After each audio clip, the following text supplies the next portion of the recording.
Подпишан меморандумот за соработка помеѓу Основното училиште Никола Карев, УСАИД и општината за проектот за реновирање на училиштето. Истиот е дел од проектот на УСАИД за меѓуетничка интеграција во образованието, а го води Македонскиот центар за граѓанско образование. Покрај изградба на втор влез, предвидено е реконструкција на фасадата и кровот.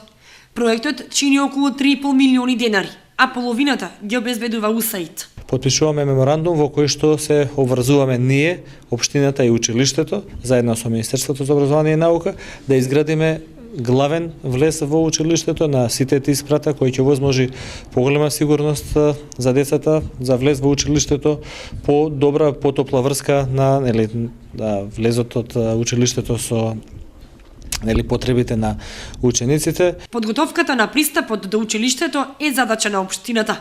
Ние треба да се погрижиме најпрвин да она што ќе остане за пристап, дали се тоа тротоари, пристапни терени, отстранување на оние недостатоци кои што ќе бидат како општина да го завршиме, заради тоа што сепак се работи за објект кој што е собственост на општина Кочани. Со тоа едноставно ќе обезбедиме еден добар пристап и една добра безбедност на учениците на Никола Карев, на вработените и нормално на граѓаните на општина Кочани. Со тоа би ја закружили целата капитална инвестиција, со тоа би добиле потоа и фасада и нормално целата таа топла врска која ќе биде поврзана со училишната спортска сала и ќе настане дел околу уредувањето на партнерното уредување околу училишната зграда и училишниот двор. Градежните работи ќе започнат во ноември и за месец и половина се очекува проектот да биде завршен.